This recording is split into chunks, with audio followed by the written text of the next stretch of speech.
power to things like the hospital is done first, and then as they move forward and branch out, that the rest of the community gets back up and operational.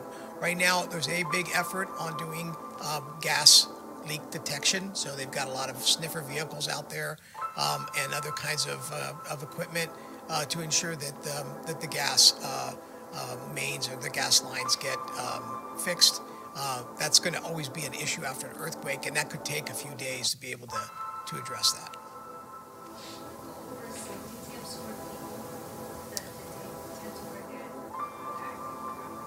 Yeah. So, well, the first thing is that if you're in a structure and you start to feel an aftershock or another earthquake, you want to drop, cover, and hold on. The idea is to get under something that is strong and heavy that will protect you in the event of anything that may be falling. You want to cover the back of your head and crouch down under that heavy piece of furniture. Standing in doorways is not a good idea. Standing next to a refrigerator is not a good idea. Refrigerators will move significantly and doors swing. Best to get down underneath something that's solid and in place to be able to protect yourself. If you're driving, pull to the side of the road, put your car in park and stop in a safe location until the shaking stops. Really not want to go running outside. If you're in a high rise, use the stairwells after the shaking stops to go down the stairwells. Do not use the elevator.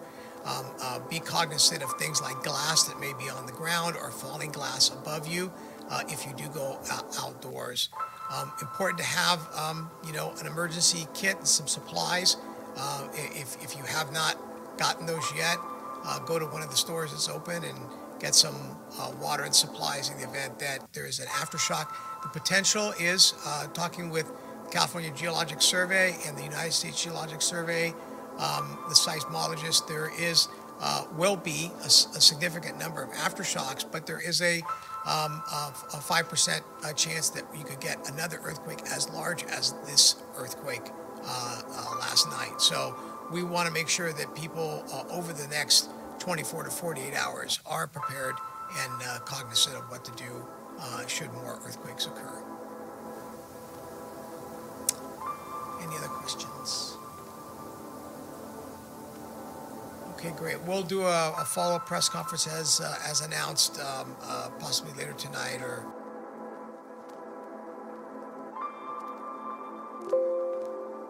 Now, ever since the Mueller report flopped and word dropped of a new investigation into the origins of the Russia probe, Democrats and their media toadies have been desperate for some good news. And with new polling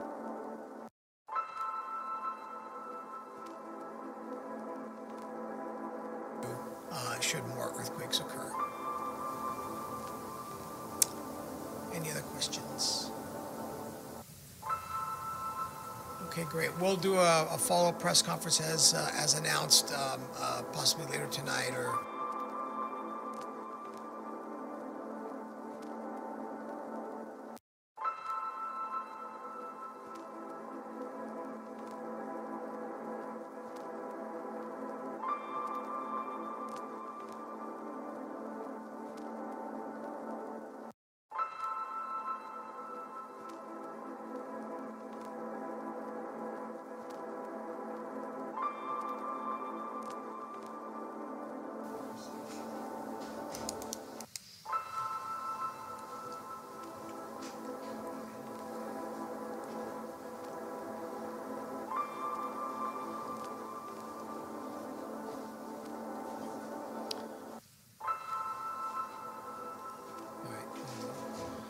Good morning.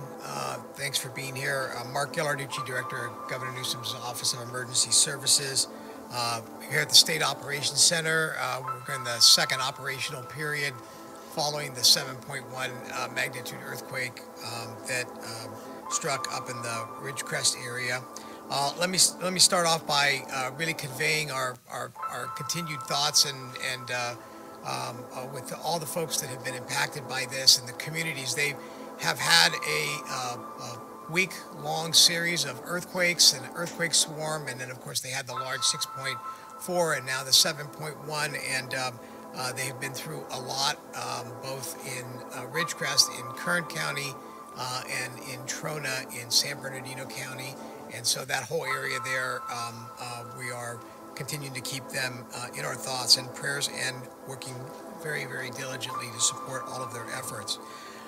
Today, as the sun came up, we started to get better situational awareness from local authorities and state assets that are on the ground in both communities. We're happy to report that there is damage. As we reported last night, there were a number of structure fires. There were gas leaks. The power was out for a majority of the communities. There was road damage, rock slides, etc. Things you would see in an earthquake of this magnitude. But the damage that we are seeing this morning in the light is not as extensive as one could have expected. Now, keep that in mind that we are going to be continuing to do extensive damage assessments. Will require a detailed review. And for those individuals and homes and the local governments that are continuing to respond, all assets continue to be provided, both fire and rescue, urban search and rescue, law enforcement, mutual aid assets continue to be made available and are engaged throughout the region. Last night, there was shelters that were open, and the population of the shelter reached just about 200, a little under 200. As a series of aftershocks are occurring, makes sense and logical that people will be a little bit concerned about being in their homes. And so we saw larger shelter populations last night. The Red Cross continues to support those shelters. But in addition, logistically, we have moved into place a significant amount of support in the way of cots, water, meals, and other commodities to make available as necessary. Also happy to report that the major grocery stores and commodity distribution points are back operational. That's a very significant positive step to ensure that those local supermarkets and other local community stores can be made available for individuals to be able to get supplies and food and other commodities as they begin to do their cleanup of damages. Still quite a bit of non-structural damage in each of the homes. People reporting things like glass breaking and shelves that have been overturned, etc. But there have been also structural damage to homes, and as I mentioned earlier, some structural fires predominantly driven by broken gas mains. Today, the power is virtually back on across the city of Ridgecrest. There's a small portion that still is out, and roughly 46 or so customers. In Trona, the power is still generally out, working on that to try to get the power back up today. In addition, water is they're finding not as big of an issue, although we've got water commodities available should it be necessary. Right now, both communities are reporting that they have enough water. So those critical lifelines are important and continue to be monitored by us.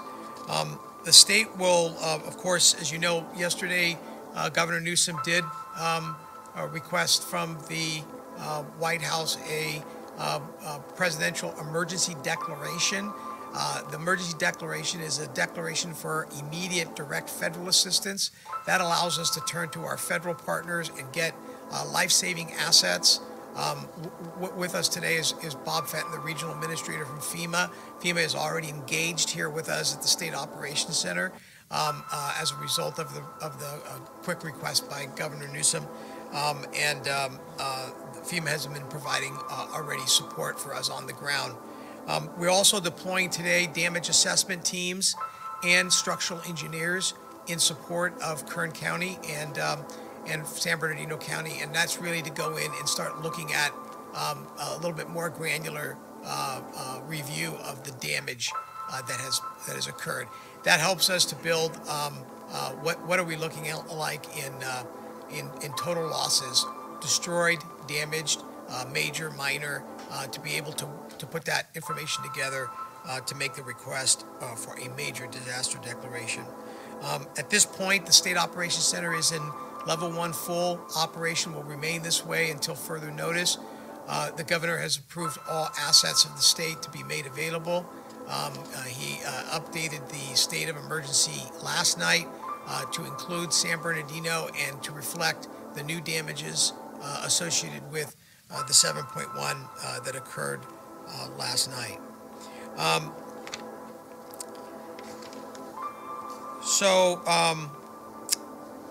Today our effort is really going to be to continue to work with both San Bernardino and Kern County, and of course the cities, the town of Trona and the city of Ridgecrest, have had, again, further discussions with the elected leaders and the operational folks, police chiefs and fire chiefs in both communities this morning.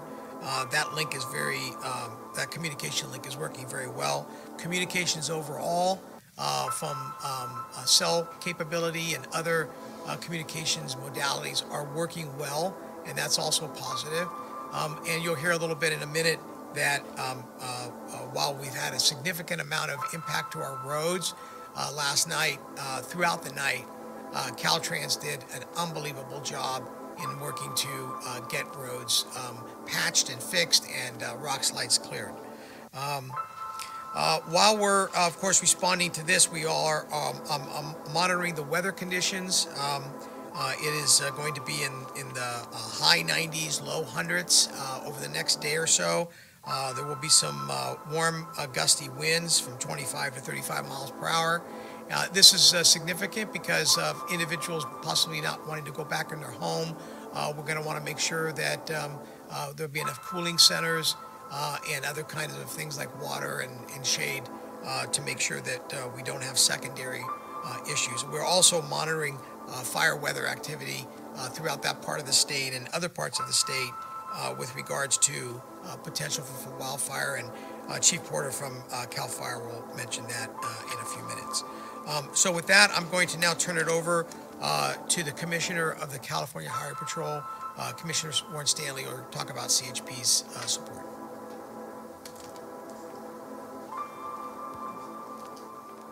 Thank you, Director Gilladutri. As far as the CHP, we have approximately 68 personnel assigned to this incident. Started out, most of them were escorting some of the big rigs that are carrying supplies up to the Ridgecrest, Trona area. We also have a number of personnel that are also providing law enforcement services to our law enforcement partners there, the police department, the sheriff's department, and the fire department. We also have 3 of our airships up there, 2 helicopters and an airplane. The helicopters are using their thermal imaging capabilities to look for additional gas leaks and fires, and they're also assisting with damage assessment. Our airplane is also helping to check out some of the roadways in the area to make sure they're clear and no additional damage. And Director Kim will talk about that in a few moments. Also, our officers on the ground that are providing that roving patrol, they're also checking on all the state facilities in those areas to try to do a preliminary damage assessment to make a determination that those offices can open on Monday when the state business goes back into action. So that's what we're doing now. We have a great team working together, working here with the other state agencies and our law enforcement partners in the area of Ridgecrest and up in Trona. And with that, I'll turn it over to Major Baldwin. Morning, everybody. The California Military Department has 300 personnel on duty in response to this incident. We're flying missions in support of other response agencies to move responders and supplies into the area. We are also going to be flying both manned and unmanned surveillance aircraft to assist with damage assessment.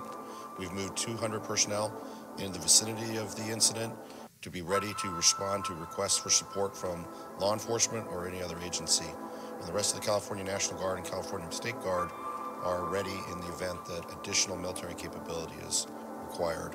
We've coordinated with officials at the Pentagon, and if we need additional out-of-state support, they've committed that they'll be able to help us quickly if that's necessary. I'll be followed by Chief Tom Porter from CAL FIRE. Trip over. Good morning. CAL FIRE, California's fire department, is fully staffed at peak levels to support this event, as well as be prepared for any wildfires that may occur throughout the state during this period. Also, our Office of the State Fire Marshal is engaged with pipeline inspections under their jurisdiction and certifying that those are being done, and the petroleum pipelines that they're looking at are safe to operate, and assessing, along with DGS, our responsibilities under the state building assessment. Thank you. I'll be followed by David Kim, Secretary, California Transportation Agency.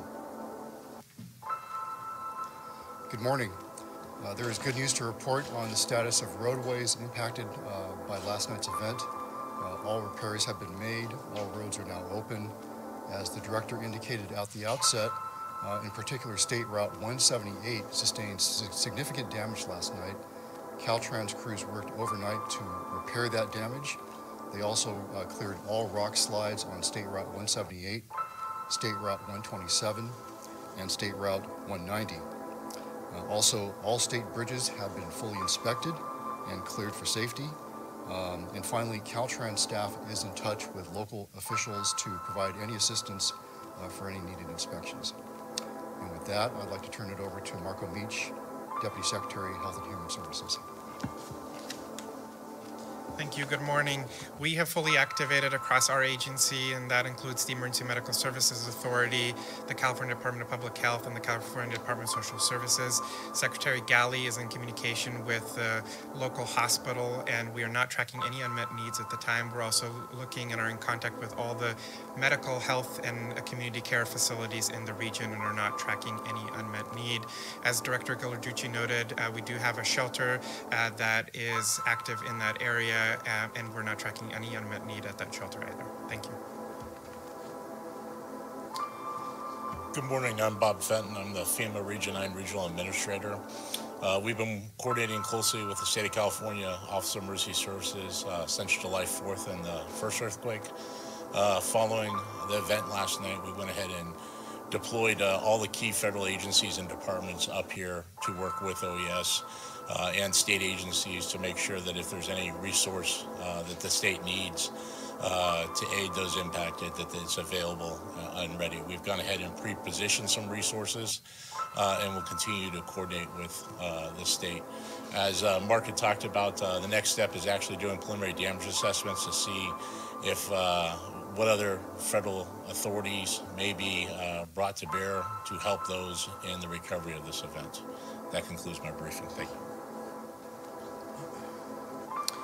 So we just came out of an hour-long briefing with the governor, and to reiterate the priorities that he set for us, and what we'll continue to work here in the State Operations Center over the next operational period is to obviously continue to support the efforts to protect lives and property and the environment throughout this throughout the response phase as we transition from response into recovery. Continue to coordinate all the emergency operations that we're doing here and in our regional centers and at the local EOCs. Work to make sure that all of the critical infrastructure lifeline restoration gets done in this next operational period, working with our private sector utility partners, telecoms, and supply chain management groups. We'll continue to provide accurate public information as to what's happening with regards to the response and recovery. And then we'll focus on meeting whatever unmet needs are throughout the region for health and medical and people with access to functional needs. Let me just say also that as we transition to recovery today, it's sort of two things happening. We're still responding, but we're moving into place these assets that really can focus on determining the total amount of damage, and so that we can really start to work progressively to get individuals and the community back up on in a normal way of life. So that is going to be a big focus and we will probably, as the operational period goes on into tonight, tomorrow, you'll see some transitioning of response resources being demobilized and different resources being activated to be able to cover the various kinds of needs that will take place. And so the State Operations Center here, with all the state and federal and private sector resources, will remain fully activated until further notice. With that, happy to answer any questions. Do you have any details on the number of injuries and the severity of those? I don't have the final number of injuries. We do know that there were a number of injuries, and but most of them I would characterize in the minor to moderate level, and no report of any fatalities. So I think we're very lucky there, and happy there wasn't anything worse.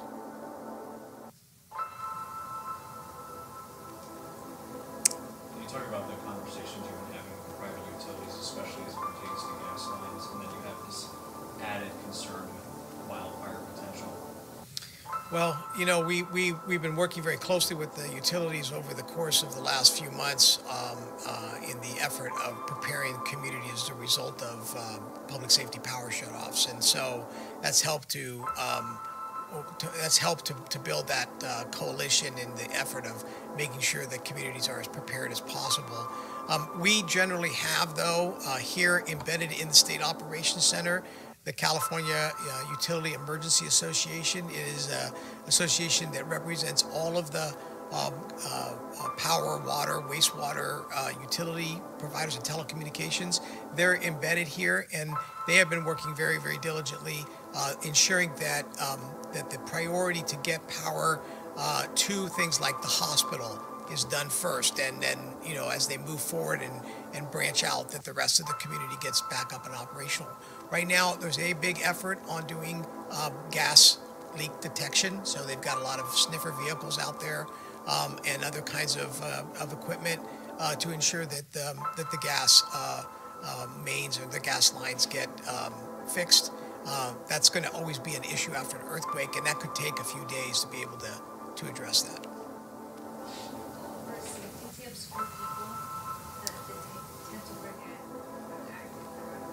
Yeah.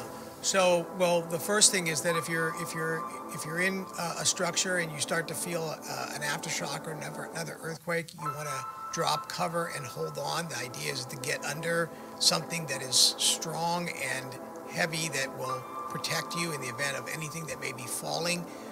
You want to cover the back of your head and crouch down under that heavy piece of furniture.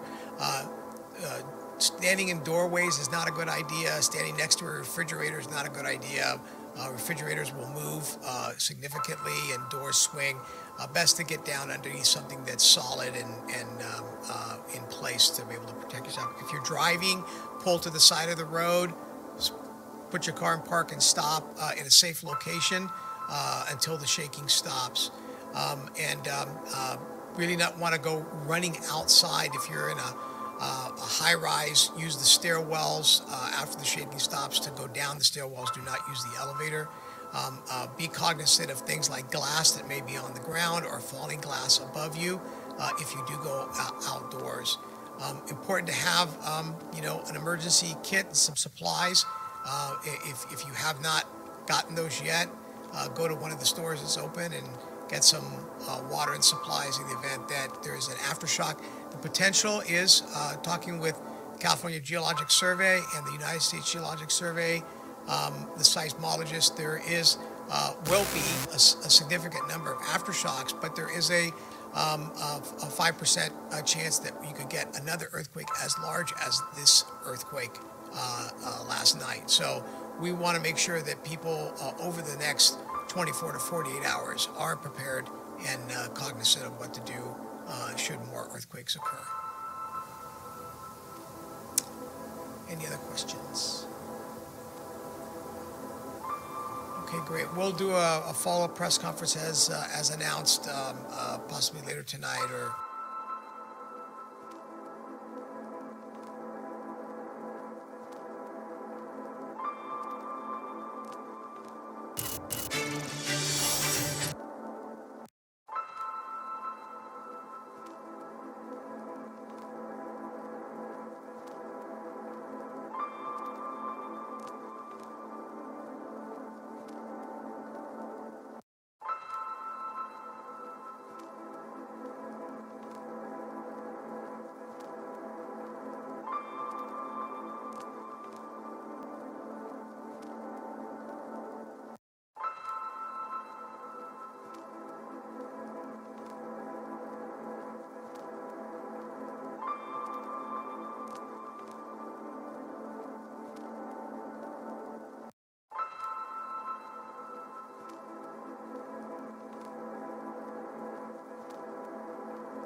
After another powerful earthquake rocks the area. The magnitude 7.1 quake was felt from Los Angeles all the way to Nevada.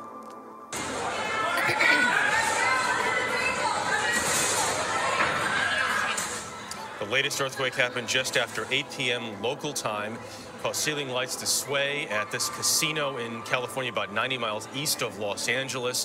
The quake also caused injuries, sparked fires, and closed roadways. And this roller coaster on the Las Vegas Strip could be seen swaying from the shockwaves as passengers on board made their way to the top of a 180-foot. Imagine being on that as the earthquake is going on. Yeah, the quake was centered in the Mojave Desert near the town of Ridgecrest, which is still recovering from a 6.4 quake on the 4th of July. Carter Evans begins our coverage in Ridgecrest. Carter, I know you've been there since the very beginning. What are you feeling and what are you seeing right now? Well, we've been feeling a lot of shaking and we're seeing a lot of damage. This is what it looks like in the East Ridge Market. The violent quake littered the aisles. Take a look on the other side over here. You can see all these wine bottles strewn all over the floor. It's scenes like this that are playing out throughout the region. A lot of wine came down. You could see it's all broken bottles. And we could just keep going all over the store. It's everywhere. It's everywhere. Convenience store owner Tony Abdul-Latif had just finished cleaning up from the last quake when his store in Ridgecrest was thrown into chaos yet again by a violent earthquake. His security video stops when the power went out. I would say it's like 3-4 times lost than yesterday. So that much more. That much more. We definitely have an earthquake going on. The quake struck at 8:19 last night. It rattled Dodger Stadium while the home team took on the San Diego Padres. This is a very strong earthquake. Our colleagues at KCBS were caught off guard once again by the shaking, only this time they were live on the air. Last night, 7.1 magnitude earthquake could be felt across the state. The car moved very strong, like that. In my house, everything. I've been here for 28 years, and this is the worst. From Northern California to the Thomas and Mack Center in Las Vegas, where an NBA Summer League game was postponed. Officials in California are reporting injuries, some structural damage, and road closures as a result of the quake. Ridgecrest is having a pretty difficult time tonight. Seismologist Lucy Jones says there have been more than 1,000 smaller quakes since a 6.4 magnitude earthquake rattled the same region on Independence Day. That shaker is now considered a foreshock to the much larger quake last night, now the largest to shake the region in 2 decades. Well, so far there are no reports of serious injuries or deaths. The governor has declared a state of emergency, and search and rescue teams, they're going through the city. They're looking for anyone who might have been injured or trapped. The damage assessments are going to be pouring in throughout the day. And you know what? We're also going to be feeling those aftershocks. The seismologists say there is a very good chance we could feel aftershocks in the range of a magnitude 5 or even a magnitude 6. And they say there is a 1 in 20 chance that we'll have a bigger earthquake than the one we had last night. Dana? All right, Carter, thank you so much. People there obviously...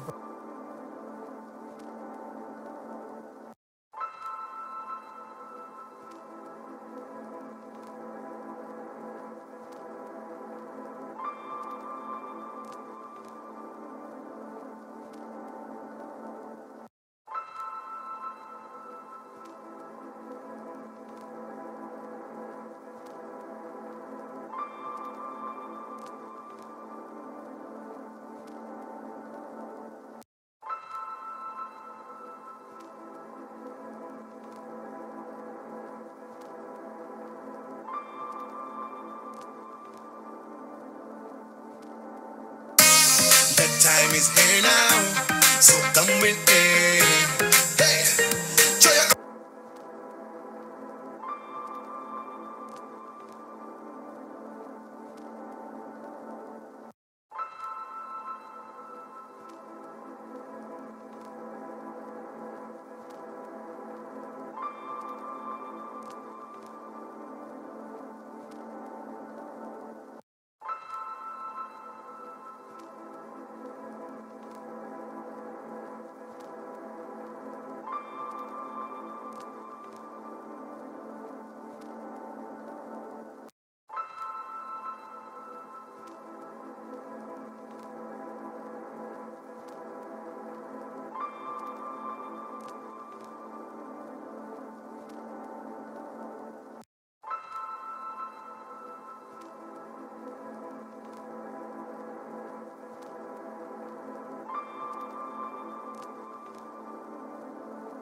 physics professor at the City University of New York and joins us at the table. We know it's not good if you're sitting at the table, Michio Kaku, but we are glad you're here. So we started getting calls here yesterday. Call Los Angeles, a big earthquake there, 6.4. So put it in perspective for us. How bad, how big is it? Well, it's big enough to cause tremendous damage. The Northridge earthquake was at 6.7, just a little bit higher in magnitude, but it hit a populated area. The good news is this took place in a relatively unpopulated area of the Mojave Desert, about 100 miles away from the main San Andreas Fault. That's the good news. The bad news, however, is that the probability of a big one hasn't changed at all. You said we're long overdue? Long overdue. We're playing Russian roulette with Mother Nature. You realize that the last big earthquake to hit the LA segment of the San Andreas Fault was, get this, 1680. That's over 300 years ago. But the cycle time for breaks and earthquakes on the San Andreas Fault is 130 years. So we are way overdue. In any given year, the probability of the big one is 3% in any given year. Think about that. That's pretty high when we're talking about earthquakes. So here's a question for you. How good are we at predicting whether this earthquake is going to come tomorrow or the next day or the day after? Look, I'll be blunt. It's voodoo, black magic, trying to predict when an earthquake is going to take place. The Japanese are the world's leader in this area, and they can only predict an earthquake perhaps maybe a few seconds to a minute before it actually hits. So we are children when it comes to understanding earthquake prediction. All we know are probabilities. In 30 years' time, 30 years, the probability of the big one is about 100%. So we will see the big one. It's inevitable. It's going to happen. It's the law of physics. We keep hearing aftershocks, aftershocks, aftershocks. How worried should people be there? Well, we've had over 100 aftershocks so far, and they're going to continue for weeks on end. But the big aftershocks are largely taking place now. Perhaps an aftershock of 5.0. So the safest way to deal with this is what? To move? Move out of LA. 100% chance in the next 30 years? Get on the web, learn about things you can do for the family. Talk to your family, talk to your kids, loved ones about what to do. Stock up on food, water in case of an emergency. Go have an escape route. Talk to your kids about an escape route. Get hooked up to the internet or radio or whatever. Be prepared, basically, because it will happen. All right. Professor Kaku, thank you so much for that information.